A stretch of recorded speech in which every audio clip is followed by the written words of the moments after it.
Breaking news. Canada just delivered a massive blow to John Deere, and the agricultural giant is absolutely losing it. What happened? Why is John Deere panicking? And how could this shake up the entire farming industry? Stick around, because what just went down might change everything for North American farmers.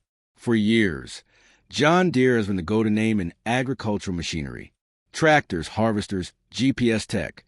They've dominated the fields. But that dominance came with strings attached.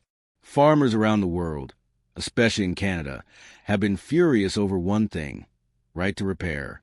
John Deere machines are packed with proprietary software.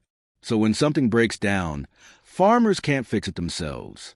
They have to go through expensive, time-consuming authorized repair centers. This has pushed Canadian farmers to the edge. Now, Canada has finally said enough is enough. In a stunning move, lawmakers passed strict right to repair legislation, directly targeting companies like John Deere. This law forces manufacturers to share repair tools, diagnostics, and manuals with independent mechanics and farmers. It's a direct hit to John Deere's business model. And they did not see it coming. John Deere's reaction. John Deere is scrambling. The company's legal team has already raised concerns, warning about intellectual property risks and safety issues. But let's be real, it's about control. Losing their grip on repairs means losing billions in service revenue. And worse for them, this Canadian law might spark a domino effect across the U.S. and Europe. Farmer victory or tech backlash. For Canadian farmers, this is a huge win. It's about freedom, cost savings, and self-reliance.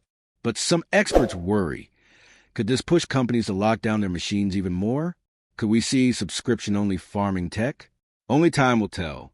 John Deere's era of control may be ending, and it all started in Canada. What do you think?